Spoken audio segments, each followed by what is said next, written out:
Sejak Jumat lalu, rekahan sepanjang ratusan meter terlihat di dalam kawah Gunung Agung. Warga semakin waspada karena di tahun 1963, Gunung Agung pernah meletus dan meninggalkan trauma bagi korban. Data pos pemantau Gunung Api Agung menyebutkan tanda-tanda Gunung Agung akan erupsi semakin besar. Jika sebelumnya telah terjadi pembengkakan pada gunung, kini sudah mulai terjadi rekahan-rekahan di dasar kawah.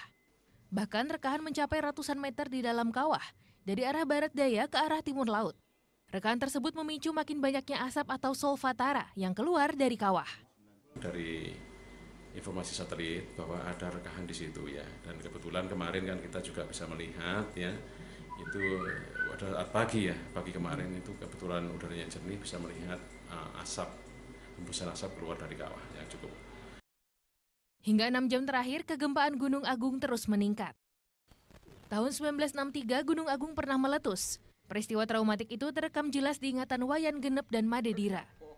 Kakak beradik ini menjadi saksi sekaligus korban. Mereka sekeluarga tak mengetahui tanda-tanda letusan Gunung Agung sehingga tetap berada di rumah.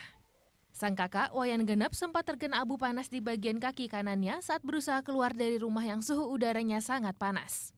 Kira-kira pagi masih nih Pak jog muntah pun ke gunung nih Pak, mementahkan lahar. Dulu ke lembah-lembah ke tekin api Pak, terus tonton tiang. Karena rumah tiang berdekatan dengan sungai Pak kira-kira sungai antara rumah tiang ke kira-kira 40 meter Pak. Ampun dulu ke tukar ke tekin api, ada Pak Saat itu belum ada sosialisasi dampak meletusnya gunung berapi. Warga desa menyelamatkan diri seadanya. 1.000 lebih warga Bali meninggal kala itu, dan ratusan orang luka-luka. Tim Liputan melaporkan untuk NET.